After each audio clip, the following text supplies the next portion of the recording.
How to change the name of your Samsung Watch 6. And of course, you'll need to do this with the app or with a phone that has the wearable app connected to your Samsung Watch 6. Let's go ahead and get started. So you'll want to make sure you have the app open here.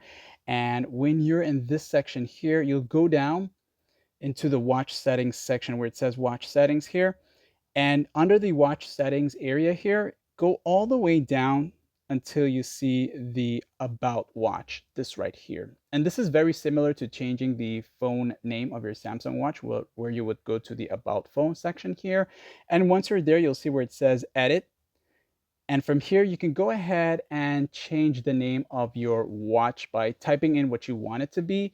And I'm just going to say name change just to give you an example of how this is going to be, right? And then just press rename like that there. And from now on, your watch is going to be that name there. You can back out of here and go back to the very top and see the actual name of your watch from here on. Okay. And that's that. You can come back and change these at any given time, like and sub.